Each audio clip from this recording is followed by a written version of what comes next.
Welcome to this journey through one of the most disturbing cases recorded in the history of West Texas. Before we begin, I invite you to leave in the comments where you're watching from and the exact time you're listening to this narration. We're interested in knowing the places and times of day or night these documented accounts reach. In the unforgiving terrain of the American frontier, where the law was often as barren as the landscape itself, a peculiar tale emerged from the town of Pecos, Texas. The year was 1881, a time when the railroad had just reached the small settlement, bringing with it both opportunity and outsiders. Among those drawn to this dusty outpost was a man who introduced himself as Dr. Elias Thorne, a physician trained in Philadelphia who claimed to seek the dry air of the West for his health. What the people of Pecos didn't know was that Thorne's arrival would mark the beginning of a series of events that would haunt the county for generations. The town of Pecos sits in the Trans-Pecos region of Texas, where the Pecos River cuts through rocky terrain before joining the Rio Grande. In 1881, it was little more than a collection of wooden buildings and adobe structures serving ranchers, cowboys, and travelers making their way west. The nearest sizable settlement was Fort Stockton, some 75 miles to the east across harsh terrain that few attempted to cross alone. This isolation would prove significant in the events that unfolded. The winter of 1880-1881 had been unusually harsh, with bitter cold sweeping down from the north and lingering well into February. According to the records kept by the station master, 3 people had perished from illness in January alone, with no physician present to offer treatment beyond folk remedies and prayer. The town council, such as it was, had sent telegrams to medical schools in the east, seeking a doctor willing to establish a practice in their remote location. They received no responses until early March, when a brief telegram arrived from Philadelphia. Arriving March 12th, prepare suitable accommodations for medical practice. Dr. E. Thorne. Dr. Thorne arrived in March of that year, during a particularly dusty period when the wind swept across the plains with unusual ferocity. He came by stagecoach, according to the station register preserved in the Pecos County archives. The document notes his arrival on March 12th, along with 3 large trunks and 2 wooden crates marked medical supplies, fragile. He brought with him impressive credentials, a quiet demeanor, and, curiously, an extensive collection of medical equipment that seemed excessive for frontier medicine. Station manager Jeremiah Collins later recalled that Thorne barely spoke during his arrival, except to inquire about available lodging and the location of the town's livery stable. Collins found this curious, as most newcomers asked about saloons or business opportunities first. He had the look of a man who knew exactly why he had come, Collins stated in an 1882 deposition. Most who arrive here are running from something or seeking fortune. The doctor seemed to be pursuing something else entirely. Thorne stood out immediately among the weathered ranchers and dusty travelers who typically pass through Pecos. Of medium height but slender build, he moved with precise, economical gestures that suggested both physical restraint and mental calculation. His clothing, while not ostentatious, was clearly Eastern in origin: well-tailored black suits, starched white shirts, and a distinctive silver pocket watch he consulted frequently. Most notable, according to multiple accounts, were his hands, unusually long-fingered and pale, always immaculately clean despite the omnipresent dust of the region. He had the hands of a pianist, recalled Martha Sterling, wife of the local minister. I remember thinking it strange that he had chosen medicine instead of music, with fingers so clearly made for more delicate work than frontier doctoring. Thorne quickly established a practice in a small adobe building on the east end of town, adjacent to the livery stable owned by Jacob Weathers. The building had previously served as a storeroom for saddles and tack, but had stood empty since its owner had left for California the previous autumn. Thorne paid 6 months' rent in advance with gold coins, according to the property ledger maintained by the Pecos Land Company. The speed with which he transformed the simple adobe structure into a functioning medical practice impressed the locals. Within days, shelves lined the walls, filled with glass bottles containing powders, tinctures, and dried herbs. An examination table, more sophisticated than anything previously seen in Pecos, occupied the center of the main room. Most impressive was his surgical kit, a leather case containing instruments of polished steel and silver, each nestled in a custom-fitted velvet lining. It wasn't just the quantity of his equipment that set him apart, noted Thomas Reed, the telegraph operator, in a letter to his sister in San Antonio. It was the quality. Every piece looked as if it belonged in a big city hospital, not a dusty frontier town that barely deserved to be on a map. Some instruments I couldn't identify at all, with shapes that reminded me more of a blacksmith's tools than a doctor's. Within weeks, Thorne had gained the trust of many locals, particularly after successfully treating several cases of fever that had claimed 2 lives before his arrival. His methods were described as unorthodox but effective by Reverend Thomas Sterling, whose wife recovered under Thorne's care after local remedies had failed. Sterling's journal, kept faithfully from 1878 until his death in 1904, contains numerous references to the doctor's seemingly miraculous treatments. Dr. Thorne administered to Martha a tincture of his own devising, Sterling wrote on April 2, 1881. He refused to disclose its ingredients, claiming it was a formula perfected during his time treating Union soldiers. By morning, her fever had broken. When I expressed my gratitude, he responded with curious words. "The body is merely a vessel, Reverend. Once one understands its true nature, healing becomes a simple matter of correct storage and preservation." I found his phrasing odd, but cannot deny his results. Sterling's journal entry from April 8th provides additional insight into the community's initial perception of Thorne. The doctor attends church services, but does not participate in hymns or prayers. He observes the congregation with an expression I cannot quite place, not contempt, which would be easier to understand, but something akin to scientific curiosity, as if we were specimens under glass. Several congregants have commented on his tendency to stare, particularly at the younger members of our community. I have suggested to him privately that such behavior might be misinterpreted, but he seemed genuinely puzzled by my concern. What drew attention, however, was Thorne's unusual interest in horses. He spent hours at Weather's stable, examining the animals, offering free veterinary services alongside his human practice. According to an account in the Fort Worth Daily Gazette dated April 12, 1881, Thorne was quoted saying that the horse is nature's most perfect vessel of transportation and transformation. At the time, this statement was attributed to his medical interest in comparative anatomy. In retrospect, it was the first glimpse into a mind working in ways that defied comprehension. Jacob Weathers initially welcomed Thorne's interest, as veterinary knowledge was scarce in the region. In a letter to his brother in San Antonio, dated April 23, 1881, Weathers wrote, "The new doctor has a way with horses that I've never seen. They grow calm in his presence, even the most skittish mares. He speaks to them in a low voice, almost a whisper, words I cannot make out. Sometimes I think it's not English at all. Yesterday he spent 3 hours examining Old Thunder's legs, measuring the joints with strange instruments, taking notes in a leather-bound book he keeps close. When I asked what he was studying, he said something about volumetric capacity and structural integrity, dock words that mean little to a simple man like me." Weathers' letter continues with an observation that would later prove significant. The strangest thing is his interest in horses that have died. Most folks want nothing to do with a dead animal except to bury or burn it, but the doctor seems almost excited when one passes. Last week, Miller's old mare died foaling. Before the body was cold, Thorne was there with his bag, asking if he could take the remains for study. Miller was too distraught over losing both mare and foal to argue. Thorne paid him $5, more than the animal was worth alive, and arranged to have the carcass transported behind his practice after dark. Said the heat of the day would accelerate decomposition and ruin his observations.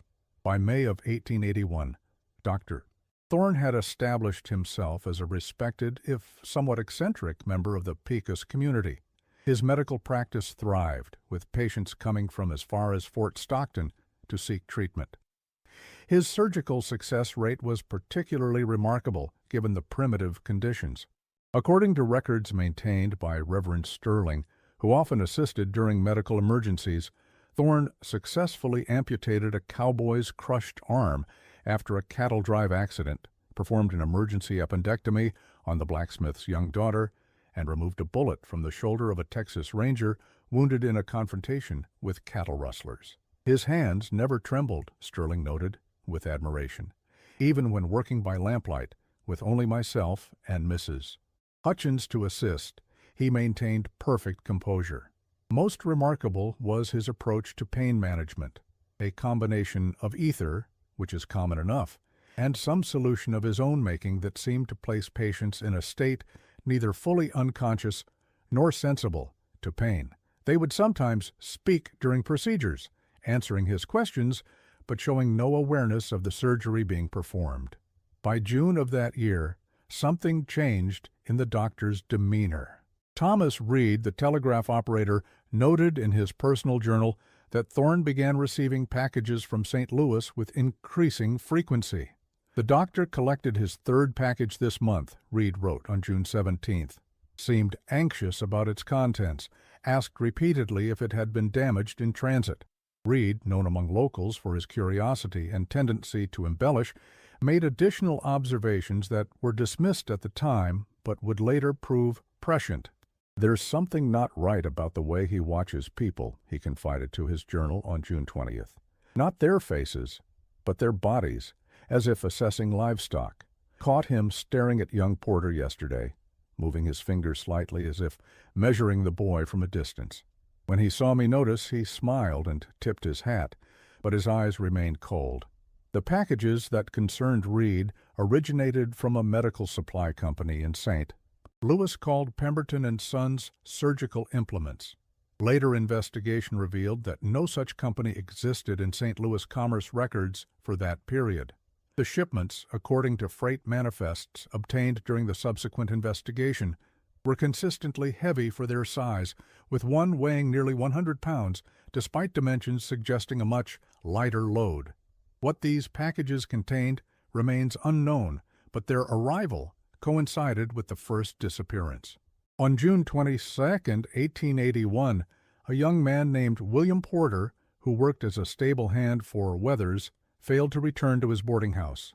Porter, described in town records as approximately 19 years of age, slight of build, with no family connections in the territory, was initially presumed to have moved on as many transient workers did in those days. His employer reported that Porter had mentioned finding better prospects in El Paso. Mrs.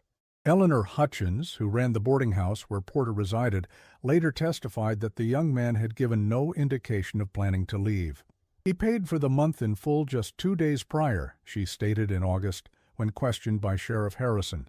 "Left all his possessions, meager as they were, a Bible, 2 shirts, and a letter from his mother in Ohio. Not the behavior of someone planning to depart." Mrs. Hutchins also recalled an interaction between Porter and Dr. Thorne the day before the young man's disappearance. The doctor came by, which was unusual in itself as he rarely visited the boarding house, said he needed help moving some medical equipment that had arrived damaged and needed repair, asked specifically for William, though several stronger men were available. William seemed flattered by the attention from such a respected figure and agreed to help the following morning before his stable duties began. According to Jacob Weathers, Porter never arrived for work on June 23rd. When questioned, Dr. Thorne stated that Porter had indeed helped him that morning, but had mentioned plans to leave town immediately afterward. The doctor seemed unconcerned, Weathers recalled. Said the boy had asked about opportunities in El Paso, and he had recommended a colleague there who might need assistance in his practice. I had no reason to doubt him at the time. No formal investigation was conducted. In a frontier town like Pecos, people came and went without ceremony. Porter's room was rented to a cattle driver the following week, and his belongings were stored in a trunk in Mrs. Hutchins' attic, where they would remain untouched until the investigation that followed. On July 1st, 1881, an unusual incident occurred that raised no suspicions at the time, but would later be connected to the pattern of Thorne's activities. A freight wagon bound for Fort Stockton overturned approximately 2 miles east of Pecos when the horses pulling it bolted unexpectedly. The driver, Joseph Merrick, suffered only minor injuries, but his cargo, primarily dry goods and mail, was scattered across the rocky terrain. Dr. Thorne was among those who rode out to assist with the recovery effort. What caught the attention of several witnesses was Thorne's particular interest in a barrel of salt that had broken open in the accident. According to Merrick's statement given later to Sheriff Harrison, the doctor seemed more concerned with salvaging that salt than with helping me or the other injured horse. Filled his saddlebags with as much as they would hold, then returned with a wagon to collect the rest, offering to pay me directly for it rather than waiting for the shipment to be reconstituted. The significance of this incident would not become apparent until the discovery of Thorne's preservation techniques months later. 2 weeks later, on July 7th, Dr. Thorne presented Jacob Weathers with a peculiar proposition. According to Weathers' statement to Sheriff Clancy Harrison in August, Thorne offered to purchase any horses that died of natural causes or had to be put down due to injury. His explanation was that he wished to study equine anatomy to better understand certain human ailments. Weathers agreed, seeing no harm in the arrangement. The doctor's offer included specific conditions. He wanted to be notified immediately upon an animal's death, regardless of the hour, and he insisted on collecting the remains himself, rather than having them delivered to his practice. He paid in advance for 3 specimens using gold double eagles that Weathers later noted had mint dates from the 1850s.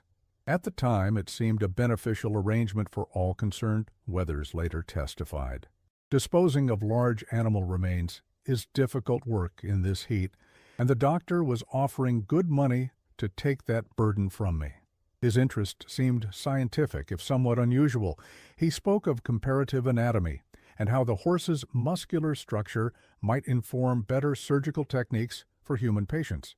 It made sense to me then. It was around this time that Dr. Thorne's medical practice underwent a subtle transformation. He began to limit his patient consultations to the morning hours only, claiming the afternoon heat aggravated his lung condition.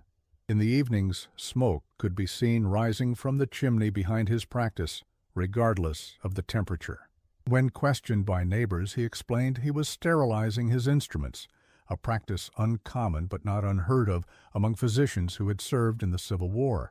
Several residents living near Thorne's practice reported unusual odors emanating from the building during these evening sessions. Mary Collins, whose home stood opposite the doctor's practice, described the smell as sweet yet rotten, like meat left too long in summer heat, but mixed with something else, chemicals or medicines I couldn't name.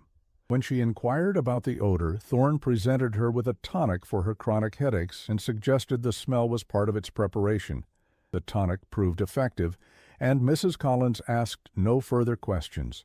Samuel Parkman, whose general store stood across the street from Thorne's practice, recorded observations in his business ledger that initially seemed mundane, but later took on darker significance.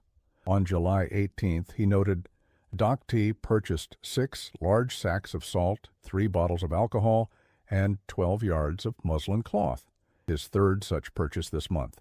Claims it's for medical purposes, but no doctor I've known uses such quantities. Paid without haggling over price, which is equally unusual in these parts. A subsequent entry dated July 29th recorded, Doc purchased all remaining salt in stock, plus 4 bottles of carbolic acid and 2 pounds of borax. Promised substantial premium if I can procure more salt within the week. Have telegraphed supplier in Fort Worth for emergency shipment. Strange man, but his coin is good, and he pays better than most. The summer heat intensified as July gave way to August. The temperature regularly exceeded 100 degrees Fahrenheit, making outdoor work hazardous during midday hours. The town adopted a modified schedule, with businesses closing from noon until 3 in the afternoon. Dr. Thorne, however, was frequently observed moving between his practice and the livery stable during these hours, carrying covered baskets or wrapped parcels. On August 3rd, a significant event occurred that demonstrated Thorne's medical skill while simultaneously reinforcing his position of trust within the community. A group of cowboys returning from a cattle drive to Kansas brought with them a companion suffering from an advanced case of gangrene in his right leg, the result of a wound sustained during the journey. The man's condition was critical, with the infection having spread well above the knee. Dr. Thorne performed an emergency amputation in the town's small hotel with Reverend Sterling, Mrs. Hutchins, and the local blacksmith, Isaiah Cooper, assisting. According to multiple accounts, the operation was successful despite the patient's severely weakened state. What impressed the witnesses most was Thorne's innovative approach to blood loss. He had a system I'd never seen before, Cooper later testified. Glass tubes connected to the man's good arm, drawing blood into a container with some solution the doctor had prepared. Later, after removing the infected leg, he somehow returned this blood to the patient's body through another tube. When I asked how he had learned this technique, he said simply, "War teaches necessities that peace never contemplates." The patient, James Harker, survived the procedure and remained in Pecos for several weeks during his recovery. His presence and visible improvement further cemented the community's trust in Dr. Thorne's abilities. Harker eventually left for San Antonio in early September, where he reportedly had family. Attempts to locate him during the subsequent investigation proved unsuccessful. The summer progressed without further incident until mid-August, when a second disappearance occurred. Maria Vasquez, a laundress who worked for several of the town's more prosperous families, including Dr. Thorne, was reported missing by her cousin. According to town records, Maria was last seen delivering clean linens to the doctor's residence on August 14th. She was 27 years old and had lived in Pecos since childhood. Luisa Vasquez, Maria's cousin and closest living relative, became concerned when Maria failed to return for Sunday services at the small Catholic mission on the outskirts of town. Maria never missed Mass, Luisa told Sheriff Harrison. Even during the worst heat or the coldest winter, she would walk the mile from town to attend. When she wasn't in her usual place, I knew something was wrong. Maria was well known and generally well liked in the community. The daughter of one of the region's original Mexican settlers, she had established a reputation for reliability and discretion, qualities that made her services sought after by the town's more prominent citizens. She lived alone in a small adobe house near the southern edge of town, supporting herself entirely through her laundry work. According to Luisa's testimony, Maria had mentioned that Dr. Thorne paid exceptionally well for his laundry, but had specific requirements. He insisted his linens be delivered at precise times, always when he was home, to receive them personally, Luisa recalled. He provided his own soap, a special formulation he claimed was necessary to remove medical stains. Maria said his clothing rarely showed such stains, but she didn't question him. The extra money allowed her to save for the small ranch she hoped to purchase someday. Sheriff Harrison conducted a cursory investigation, interviewing those who had last seen Maria. Dr. Thorne confirmed she had delivered his laundry, but stated she had left immediately afterward, mentioning plans to visit a friend in nearby Toyah. No one in Toyah reported seeing her. The sheriff's report, preserved in county archives, contains a curious notation. Dr. T's quarters unusually clean, no sign of struggle. Subject appeared forthcoming, but anxious to conclude interview. Noticed strong chemical smell throughout premises, which T attributed to medical disinfectants. Unusual pattern of moisture on floor near back room, as if recently mopped with excessive water. Harrison's investigation of Maria's disappearance was more thorough than his handling of Porter's case, reflecting both her established position in the community and growing concerns about safety in the isolated town. He inspected her home, finding it neat and undisturbed, with no indication of hasty departure. Her savings, approximately $30 in gold and silver coins, remained hidden in a jar beneath a floorboard, a hiding place known only to Maria and her cousin. She would never have left without that money, Louisa insisted. It represented years of careful saving, every extra cent set aside toward her dream of independence. Despite these concerns, Harrison had no evidence of foul play and limited resources for a more extensive investigation. With no witnesses reporting suspicious activity and Dr. Thorne's respected position in the community, the matter was effectively shelved after a week of inquiries. Maria Vasquez was officially listed as departed, whereabouts unknown, in the sheriff's monthly report to county authorities. As August drew to a close, tensions in Pecos remained elevated. The disappearances of Porter and Maria, while not officially linked, created an undercurrent of unease. Parents kept closer watch on their children, and few ventured out after dark without specific purpose.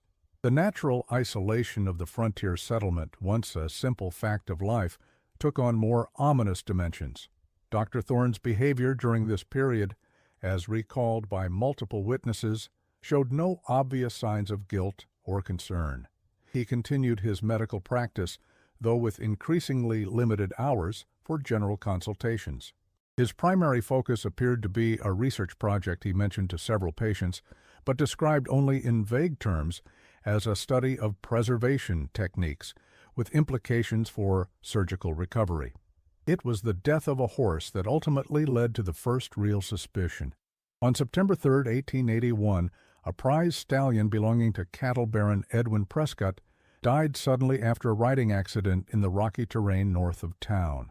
The animal, a magnificent black Arabian named Sultan, had been imported at great expense and was valued at over $300, an extraordinary sum for the time. Its death represented not only a financial loss, but the end of Prescott's plan to establish a superior breeding line in the region. As agreed, Weathers informed Dr. Thorne, who arrived promptly to collect the animal. What caught Weathers' attention, according to his later testimony, was Thorne's unusual interest in the horse's size. He measured that animal from nose to tail, around the barrel, even the neck circumference, Weathers recalled. Asked if I had any larger ones that might be nearing their end. Seemed disappointed when I told him this was the largest in my stable. Something in his manner unsettled me deeply. Not grief for the animal, which would be understandable, nor scientific detachment, which I'd come to expect from him. It was anticipation, like a man who's waited a long time for something and finally sees his chance approaching. That night, Weathers reportedly took a bottle of whiskey to calm his nerves. Unable to sleep, he decided to check on the remaining horses in his stable. It was approximately 2 a.m.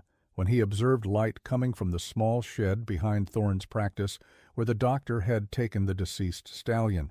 Driven by what he later described as a feeling of dread I couldn't name, Weathers approached the shed. No sound came from within, save for what he described as a wet, rhythmic noise, like butchering but more precise, more deliberate. Through a gap in the wooden planks, Weathers observed the interior, illuminated by 3 oil lamps positioned to cast maximum light on the horse's remains. What Weathers witnessed through a gap in the wooden planks was, in his words, a scene not meant for human eyes. His description, given to Sheriff Harrison the following day, was documented but later removed from official records. According to newspaper accounts from Fort Worth, where the case eventually gained notoriety, Weathers described seeing Dr. Thorne engaged in a precise surgical procedure on the horse's carcass. The doctor was not, however, performing a simple dissection. He appeared to be creating a cavity within the animal's torso. Thorne, dressed not in his usual formal attire, but in a canvas apron darkened with blood and other fluids, worked with the focused intensity of a sculptor. Using instruments both familiar and foreign to Weathers' understanding, he methodically removed the horse's internal organs, placing them in labeled jars containing clear liquid. The cavity he created extended from the animal's chest to its hindquarters, far larger than would be necessary for standard anatomical study. Most disturbing to Weathers was the presence of a human-sized trunk near the operating table. As he watched, Thorne periodically consulted notes in one of his leather-bound journals, measuring the expanding cavity and comparing the measurements to annotations in the book. On several occasions, he glanced at the trunk with what Weathers described as satisfaction, almost excitement. Weathers, too disturbed to continue watching, returned to his home and spent the remainder of the night in a state of agitation. "I told myself there must be some medical reason for what I'd seen," he later testified. The doctor was an educated man from the East. Surely his actions, however strange they appeared to my untrained eye, served some scientific purpose. Unable to reconcile what he had witnessed with any legitimate medical procedure he could imagine, Weathers approached Sheriff Harrison early the following morning. Harrison, initially skeptical, agreed to question Thorne about his activities, but cautioned Weathers against spreading rumors that might damage the doctor's reputation. The sheriff treated it as a minor matter, Weathers later recalled with evident frustration, said it was natural for a doctor to study anatomy, and that my fears were likely the product of too much whiskey and too little sleep. He promised to speak with Thorne, but made it clear he expected a reasonable explanation. The following morning, September 4th, Sheriff Harrison approached Dr. Thorne's practice to find it locked, unusual for that hour. When the doctor finally answered, he appeared disheveled, his clothing stained. He explained he had been working through the night on important research and requested privacy to conclude his work. Harrison, not yet fully suspicious but increasingly concerned, stationed a deputy to observe the doctor's movements. According to the deputy's log, Thorne remained inside his practice until late afternoon, emerging only once to purchase additional salt from Parkman's store. The deputy, William Torres, noted in his report, "Subject appeared composed but unusually pale.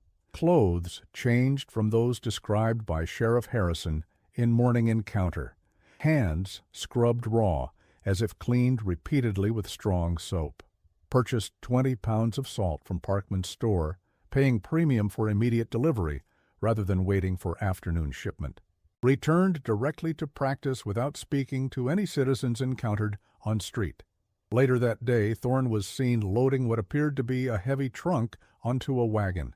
When questioned, he explained he was disposing of medical waste at a location outside of town to prevent contamination. The deputy, William Torres, followed at a distance as Thorne drove north along the Pecos River. What happened next is documented in Torres' official report, dated September 5, 1881. "I maintained visual contact with subject until he reached the bend in the river approximately 4 miles north of town. Subject proceeded to unload not only the trunk but what appeared to be the remains of the horse collected previous day.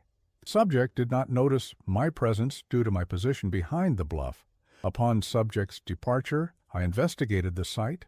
Horse remains had been repositioned in what can only be described as an unnatural manner. The animal had been hollowed. Within its cavity was what appeared to be human remains in an advanced state of decomposition. I did not disturb the scene further, but returned to town to inform Sheriff Harrison." Torres, a former scout for the U.S. Cavalry who had witnessed the aftermath of numerous conflicts with native tribes and outlaw gangs, noted in his personal correspondence to his brother, a Texas Ranger stationed in Austin, that in 15 years of service, I have never encountered anything that affected me as deeply as what I observed by that river bend. It was not merely the presence of death, which any lawman or soldier becomes acquainted with, but the methodical perversion of nature's order. The man responsible is not merely a murderer, but something I lack words to describe."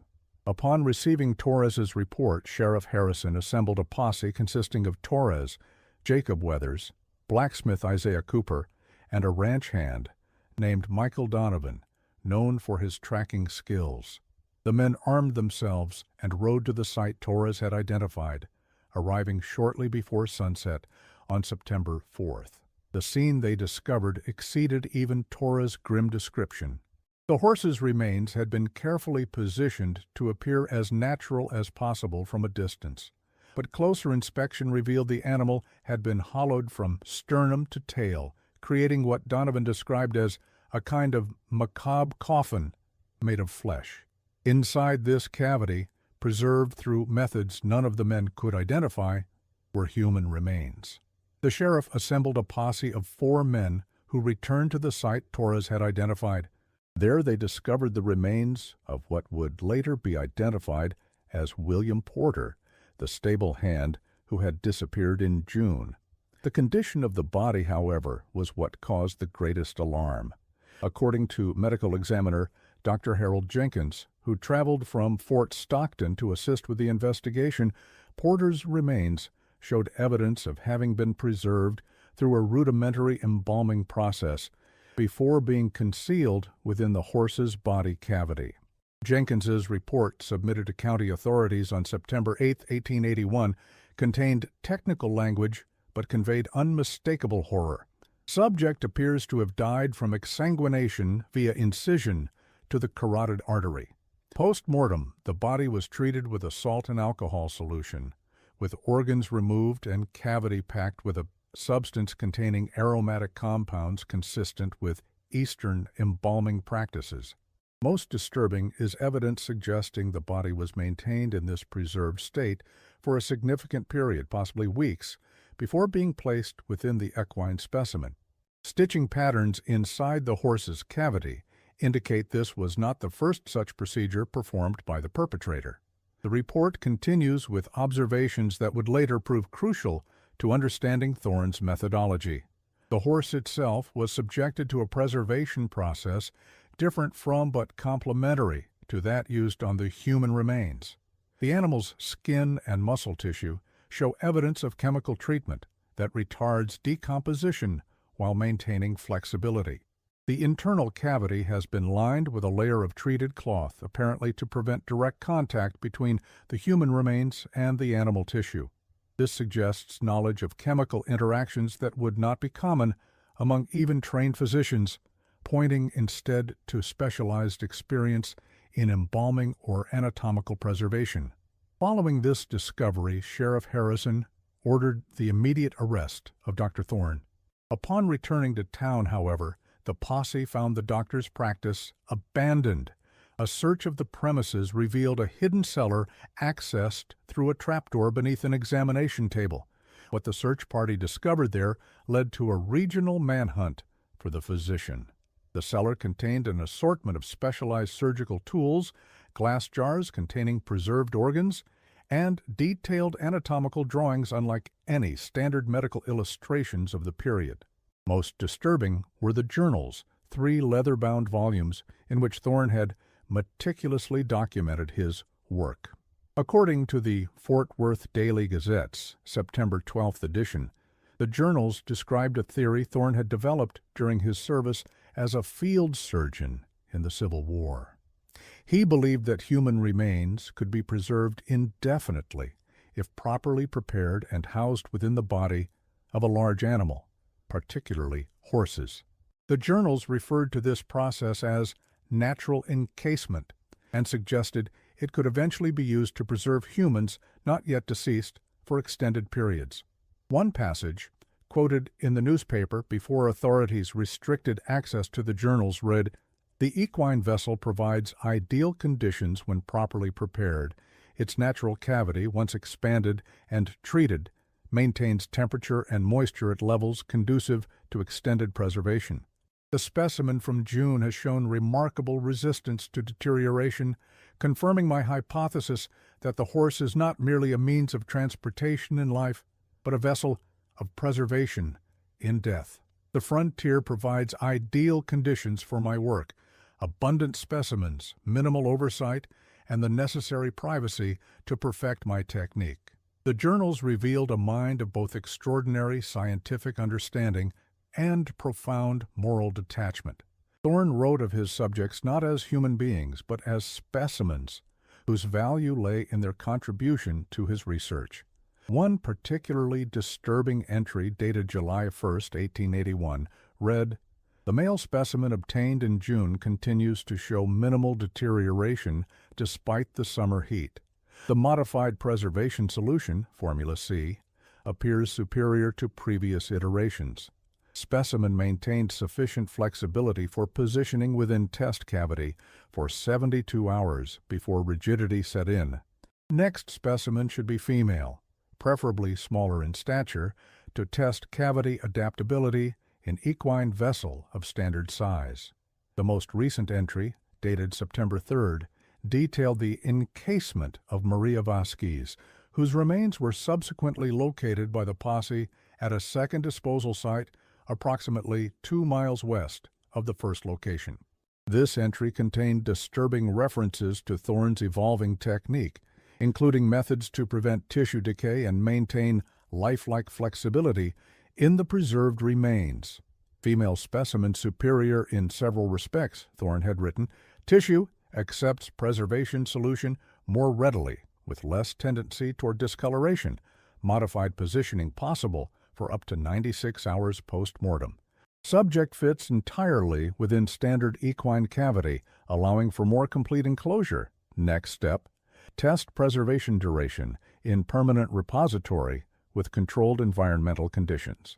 The discovery of Thorne's journals prompted immediate telegrams to medical authorities in Philadelphia, where he had claimed to receive his training. A telegraph was sent to Philadelphia to verify Thorne's credentials. The response revealed that no physician by that name had been certified in the state of Pennsylvania. Further investigation uncovered that a man matching Thorne's description had worked as an assistant to a Dr. Lawrence Pemberton, who had been investigated for unethical experimental procedures in 1878, but was never formally charged due to insufficient evidence. Pemberton, when interviewed by Philadelphia authorities, claimed no knowledge of Thorne's whereabouts, but described his former assistant as brilliant but fundamentally disturbed in his understanding of medical ethics.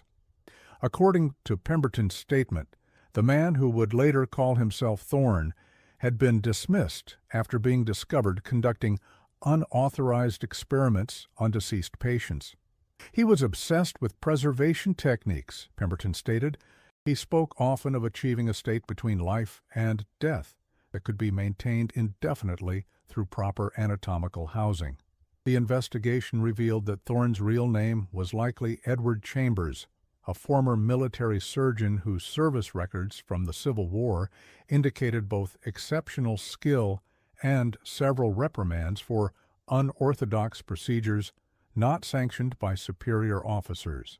Chambers had been honorably discharged in 1866 after serving in some of the war's bloodiest campaigns, including Antietam and Gettysburg. According to military records obtained during the investigation, Chambers had developed a reputation for innovative techniques that saved lives other surgeons considered beyond help, but also for conducting unauthorized experiments on deceased soldiers and, according to some accounts, wounded Confederate prisoners.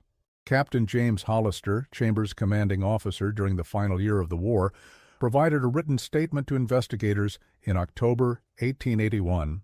Chambers was both the most skilled and most disturbing surgeon under my command. His technical abilities were unmatched, but his detachment from the humanity of his patients was absolute. He viewed the wounded not as men to be healed, but as subjects for his theories. I recall finding him late one night conducting some manner of procedure on a soldier who had died hours earlier. When questioned, he claimed to be testing a preservation method that might allow organs to remain viable for transplantation. The concept itself had merit, but there was something in his manner, an excitement that transcended scientific curiosity, that led me to assign him to administrative duties thereafter. Despite an extensive search, Dr. Elias Thorne was never apprehended. Reports of his presence emerged from various locations across the Southwest in the following months: Tucson in November 1881, Santa Fe in February 1882, and as far north as Denver by summer of that year. Each report coincided with local disappearances, though no further evidence of his signature encasement method was discovered. A Pinkerton detective named Richard Holloway tracked Thorne to a mining camp near Durango, Colorado, in April 1882. According to Holloway's report to his superiors, Thorne had established himself as a physician serving the mining community, but fled when authorities began investigating the disappearance of two prospectors. Holloway's description noted that Thorne had altered his appearance by growing a full beard and had begun calling himself Dr. Samuel Watts. He has adapted his methods to avoid detection, Holloway wrote. No longer practices the horse encasement that brought attention in Texas, but continues to focus on preservation techniques.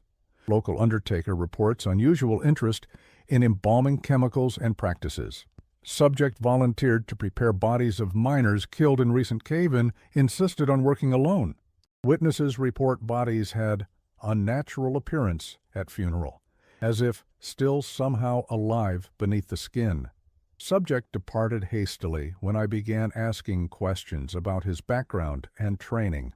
The manhunt for Thorne extended into Mexico, with authorities in border towns provided with descriptions and warnings.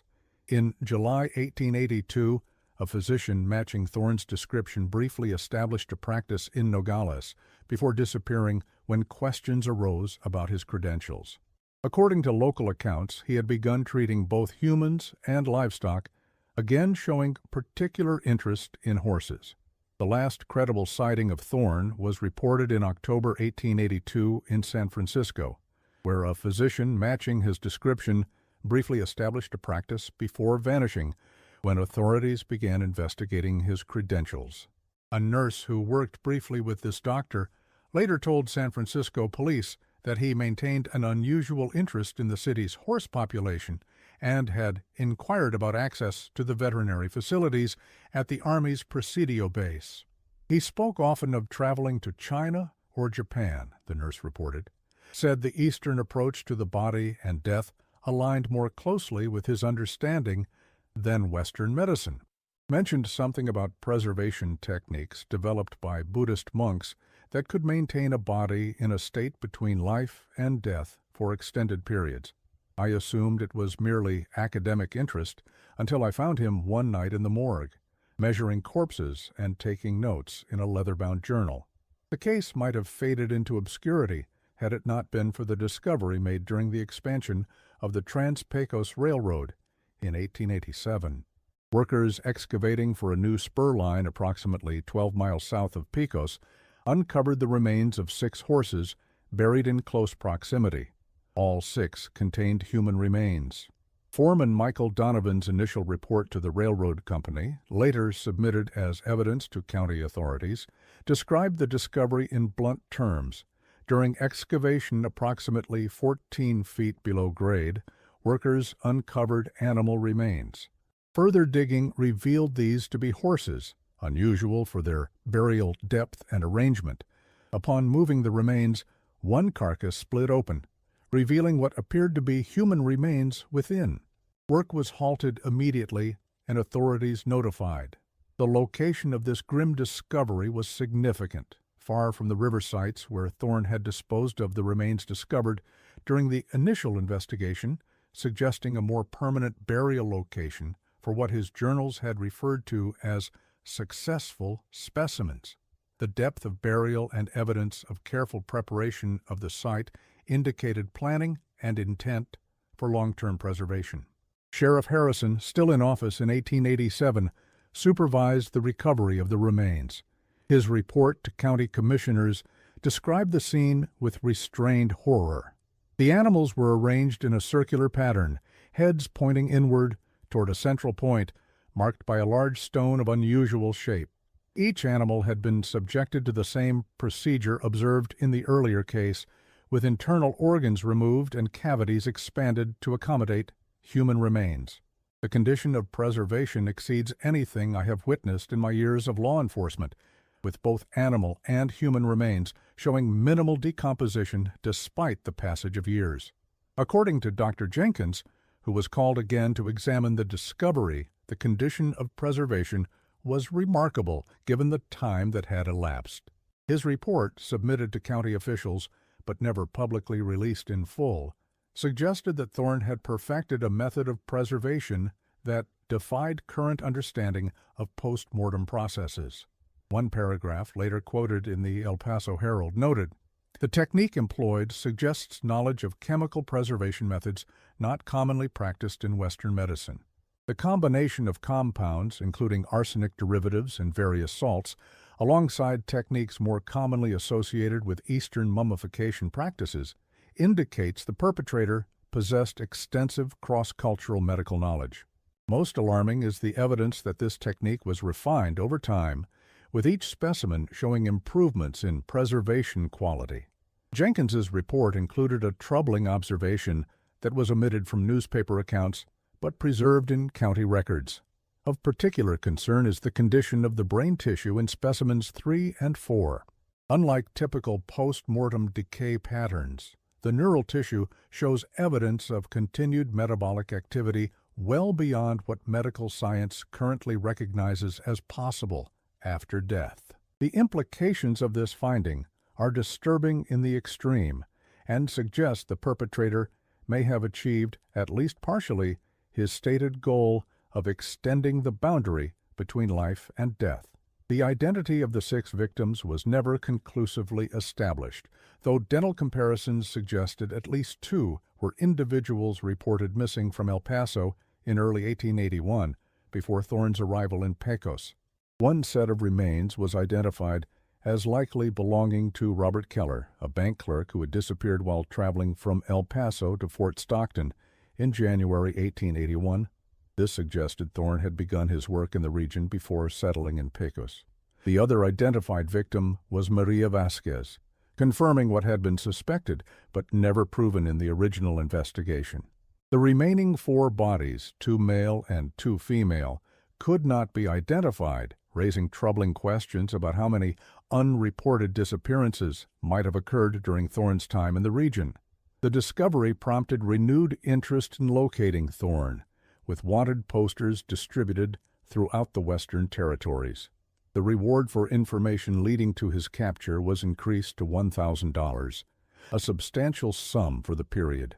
Despite numerous reported sightings, no confirmed contact was established. In 1889, a remarkable development occurred when a letter purportedly from Thorne himself arrived at the office of the Fort Worth Daily Gazette. The letter, postmarked from Mexico City, but with no return address, contained observations about the ongoing investigation that only someone intimately familiar with the case could have known. "Your continued interest in my work is noted with appreciation," the letter began. "Few truly understand the significance of what I have achieved in extending the boundaries between life and death. The specimens discovered along your expanding railway represent early efforts, successful but ultimately limited by the constraints of equine biology. My work has since progressed to methods and vessels your readers would find difficult to comprehend. The horse was merely the beginning, a testing ground for techniques now perfected in more suitable hosts." The letter continued with disturbing references to ongoing experiments and claims of success in maintaining consciousness beyond clinical death through methods combining chemical preservation with unspecified biological vessels. The newspaper declined to publish the letter in full, turning the original over to authorities, but the portions that were made public created renewed alarm about Thorne's continued activities. Handwriting analysis confirmed the letter was likely written by the same person who had penned the journals found in Thorne's cellar. More disturbing was the inclusion of a detailed diagram of the railroad excavation site where the remains had been discovered, including features not mentioned in any public report, suggesting either inside knowledge or direct observation of the recovery effort. In 1892, a physician in Mexico City was briefly detained on suspicion of being Thorne, but was released when fingerprint comparisons, a relatively new technique at the time, proved inconclusive. The attending officer noted that while the man bore a strong physical resemblance to Thorne, his manner was entirely different, jovial and open, where Thorne was described as reserved and clinical. The detained physician, who identified himself as Dr. Miguel Santoro, and claimed Italian heritage despite his clearly American accent, was released after influential patients vouched for his character. Within a week of his release, Santoro closed his practice and disappeared, leaving behind equipment and personal belongings in his rented offices. Among the items abandoned was a collection of anatomical drawings showing cross-sections of various animals, including horses, with annotations in code that authorities were never able to decipher. The case took an unexpected turn in 1898, when a professor of anatomy at Johns Hopkins University published a paper on innovative preservation techniques being developed in Mexico. The paper, authored by Dr. Lawrence Pemberton, the same physician who had employed Thorne in Philadelphia, referenced a colleague in Mexico City who has achieved remarkable results in the preservation of neural tissue, maintaining cellular viability for unprecedented periods through a proprietary process involving animal-derived proteins and specialized containment vessels. When questioned by authorities about the potential connection to Thorne, Pemberton denied any current contact with his former assistant, but admitted receiving correspondence and research notes from various colleagues in Mexico whose identities he could not verify.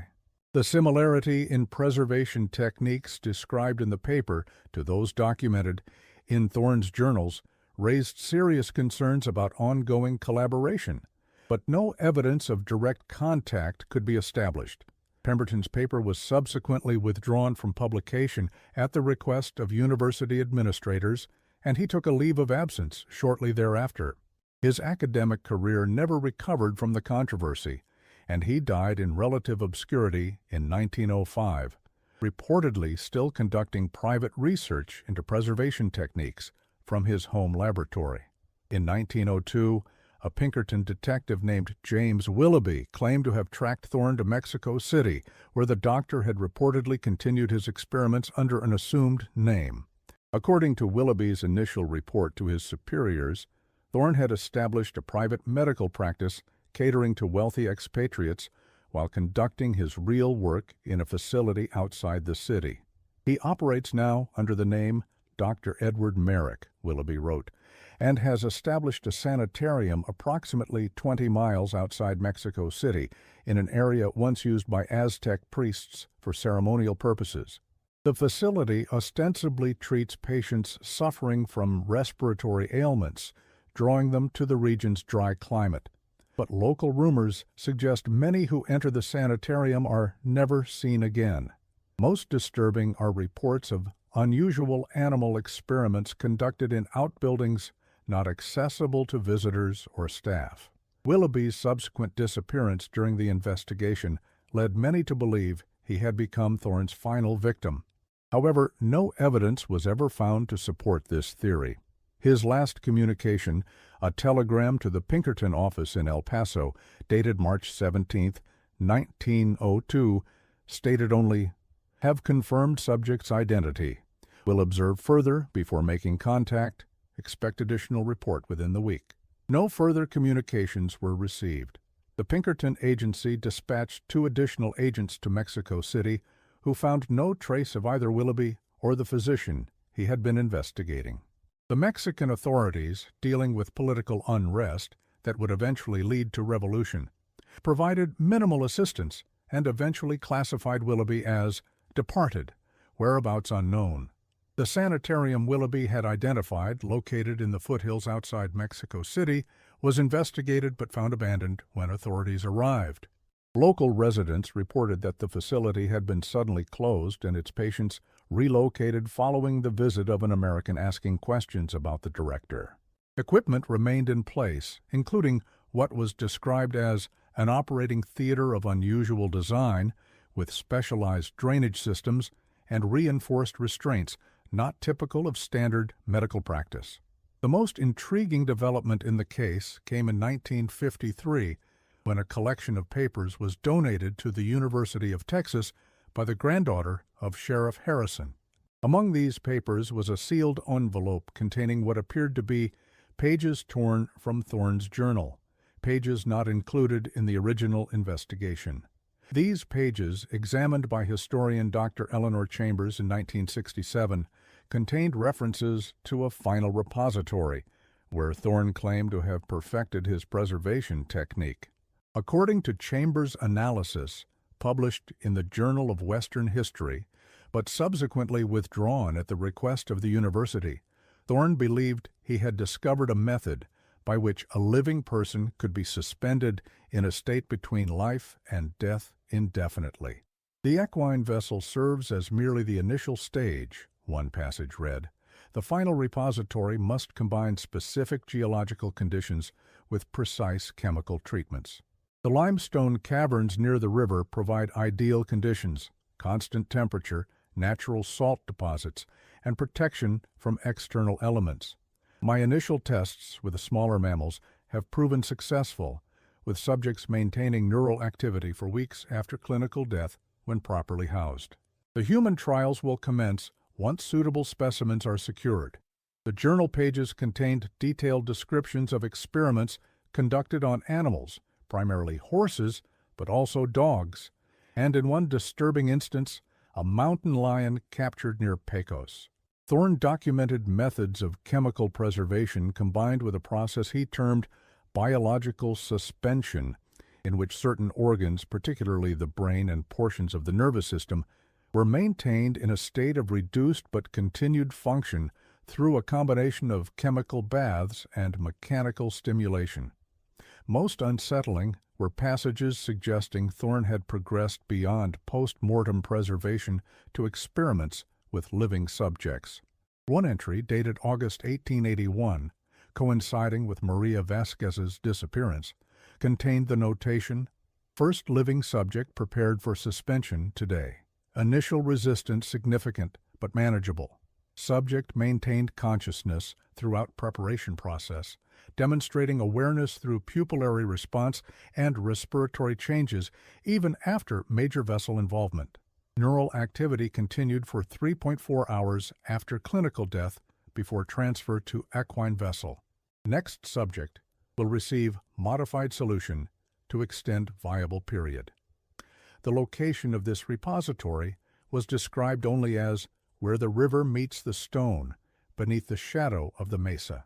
Despite numerous attempts by local historians to identify this location in the decades that followed, no such site has ever been discovered in the Pecos region. The topographical description could apply to several locations along the river's course, and without more specific information, pinpointing the exact site proved impossible. Dr. Chambers' interest in the case led her to interview several elderly residents of Pecos who had lived in the region during the period of Thorne's activities. One account, provided by Margaret Weathers, Jacob Weathers' daughter-in-law, described the lasting impact on the community. For years after it happened, folks wouldn't go near the riverbed where they found those remains. Children were kept close to home, and nobody traveled alone if they could help it. The worst part wasn't what they found. It was knowing that man was still out there somewhere, maybe still doing those awful things. Every stranger who came to town was watched carefully. Trust became a luxury few could afford.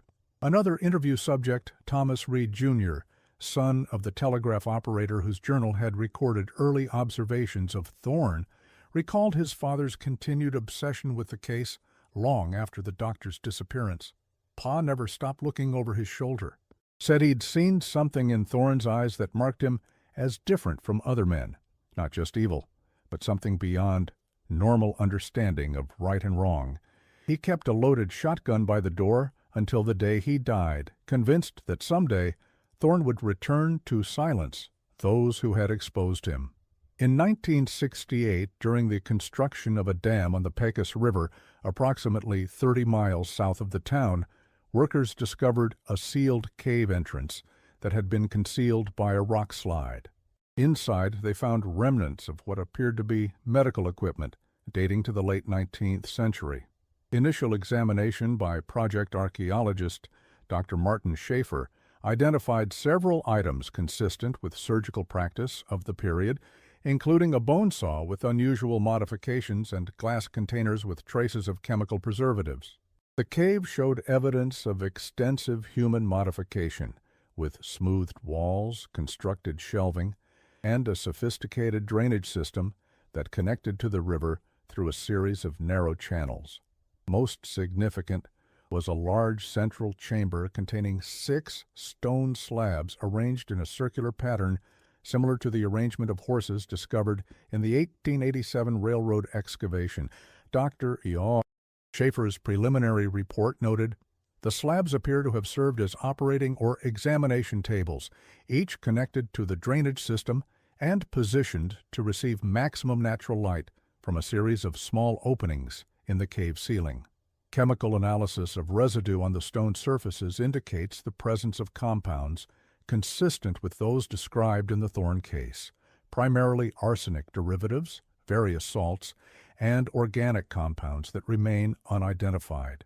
Carbon dating of organic material recovered from the drainage channels suggests active use during the period of 1880 to 1900, aligning with Thorne's known activities in the region. Before a proper archaeological investigation could be conducted, however, unusually heavy rainfall caused flooding in the cave, and the site was submerged before being sealed by the completed dam.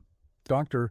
Schaefer's preliminary report noted the presence of extensive modifications to the natural cave structure, including what appear to be channels carved into the limestone floor and chemical residue suggesting long-term storage of organic materials. The official report on the discovery was classified and archived in the Texas State Historical Commission's records. Attempts to access these files in subsequent years have been unsuccessful, with officials citing preservation concerns as the reason for restricted access. A Freedom of Information request filed in 1985 by the Pecos Historical Society was denied, with authorities claiming the documents had been damaged by water and were unrecoverable.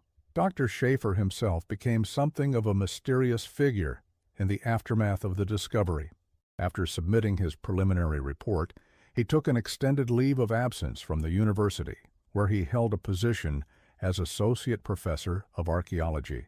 When he returned 6 months later, colleagues noted a marked change in his demeanor and research interests. Previously focused on Native American settlements, he shifted to studying historical medical practices, with particular emphasis on preservation techniques across different cultures. In a lecture given at the university in 1970, Schaefer made veiled references to discoveries that challenge our understanding of the boundary between life and death, and suggested that certain historical figures, dismissed as mere criminals, may have been early pioneers in fields of preservation science that modern medicine is only now beginning to explore. When questioned directly about the Thorne case, he abruptly ended the lecture and refused further comment. The case of Dr. Elias Thorne remains one of the most disturbing chapters in the history of the American West. Unlike the flamboyant outlaws who dominated newspaper headlines of the era, Thorne operated in shadows, his true motives never fully understood. What drove a man with evident medical skill to such disturbing experiments? Was it mere madness, or did he genuinely believe he was pioneering a revolutionary preservation technique? The partial journal recovered in 1953 suggests the latter, with Thorne writing, "Conventional minds will see only horror in my work, but future generations will recognize that I have conquered the final frontier of medical science, the suspension of mortality itself." Perhaps most unsettling is the possibility that Thorne succeeded in some fashion. The unusually well-preserved state of his victims, even those discovered years after their deaths, suggests he had indeed developed methods unknown to conventional medicine of the time. In 1964, a researcher from Johns Hopkins University requested permission to examine tissue samples preserved from the 1887 discoveries. His findings, never published but referenced in private correspondence, now held by the Texas Medical Historical Society, indicated the presence of chemical compounds that would not be identified by mainstream science until the mid-20th century. The researcher, Dr. Anthony Barrett, noted, "The preservation technique employed shows an understanding of cellular deterioration processes that would not become standard knowledge in the medical community for decades. If the historical dating of these samples is accurate, the practitioner was working with concepts well beyond the scientific understanding of his era. Dr. Barrett's research was abruptly terminated when the university received an anonymous donation with the stipulation that certain historical medical investigations be discontinued. Barrett protested the decision but was overruled by the administration. He subsequently accepted a position at a research facility in Switzerland and rarely discussed the Thorne case again in professional settings. The final mystery of the case remains the fate of Thorne himself. If the Pinkerton reports are to be believed, he continued his work for at least 2 decades after fleeing Pecos. How many more victims might there have been, and what became of his research? A curious footnote to the story emerged in 1962 when a small medical supply company in Mexico City was liquidated following the death of its elderly owner. Among the inventory was a collection of specialized surgical tools bearing a maker's mark, identical to those found in Thorne's cellar in 1881. The owner, who had operated the business since 1912, was described by neighbors as a reclusive American expatriate who spoke Spanish with a distinct Eastern accent. According to local records, he had lived alone, maintaining minimal social contact, but was respected for providing medical supplies at reduced prices to nearby clinics serving impoverished communities. The man's death certificate listed his age as 107, an implausible figure that was attributed to clerical error. No next of kin came forward to claim his remains or possessions. Most curious was the condition of his body when discovered by the landlord who came to collect overdue rent. According to the police report, the man appeared to have been dead for several days, yet showed minimal decomposition despite the warm climate. The medical examiner attributed this to natural mummification accelerated by environmental conditions, but noted it was unusual in Mexico City's climate. Among the personal effects found in the man's living quarters was a collection of journals similar in appearance to those recovered from Thorne's cellar in Pecos. Mexican authorities, unaware of the potential connection to the American case, disposed of these materials along with other personal effects when no heirs came forward. A clerk in the municipal records office later recalled that the journals contained many anatomical drawings and text in English, with frequent references to preservation methods and something called suspended animation. The true legacy of Dr. Elias Thorne may never be fully understood. What is clear is that beneath the romanticized violence of the Wild West lurked horrors of a more calculated nature, horrors conceived not in the heat of passion or greed, but in the cold precision of a mind untethered from conventional morality. In 1968, the Pecos County Historical Society attempted to organize a comprehensive exhibition on the case, collecting what physical evidence remained, along with contemporary accounts and subsequent investigations. Days before the scheduled opening, a fire of unknown origin destroyed the Society's building and its entire collection. The fire was officially attributed to faulty electrical wiring, though the Society's president, Harold Jenkins, grandson of the medical examiner who had examined Thorne's victims, expressed skepticism about this explanation in a letter to the El Paso Times. The timing strikes many of us as too convenient to be coincidental. There are still those in this community who believe some matters are better left buried in the past. The letter continued with a disturbing observation. In the weeks leading up to the exhibition, several board members reported being followed by an elderly man they did not recognize, unusual in a community where most faces are familiar. One member described receiving a telephone call where the caller said nothing, but breathed in a labored manner before disconnecting. The night before the fire, our secretary reported seeing an old man watching the building from across the street. When approached, he walked away with a distinctive gait she described as stiff but deliberate, like someone moving through water. The fire marshal found no evidence of arson, but many questions remain unanswered. To this day, mentions of Dr. Thorne remain conspicuously absent from official histories of Pecos County. Local residents, when asked about the case, often respond with reluctance or claim no knowledge of the events.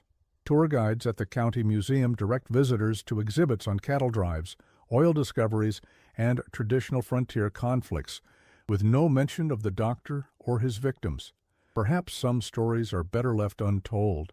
Perhaps some mysteries should remain buried, like the doctor's victims, in the harsh landscape of the Pecos. Yet the questions persist, echoing across time like the wind through the canyon walls along the Pecos River.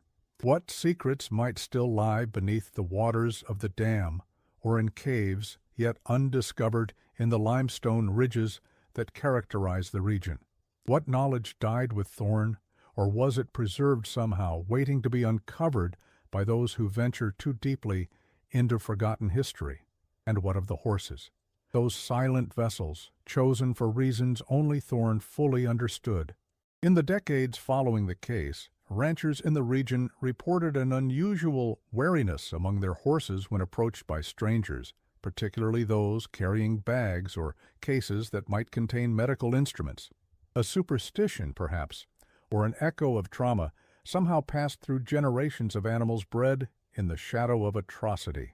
A peculiar development occurred in 1965 when a graduate student researching frontier veterinary practices interviewed elderly ranchers near Pecos.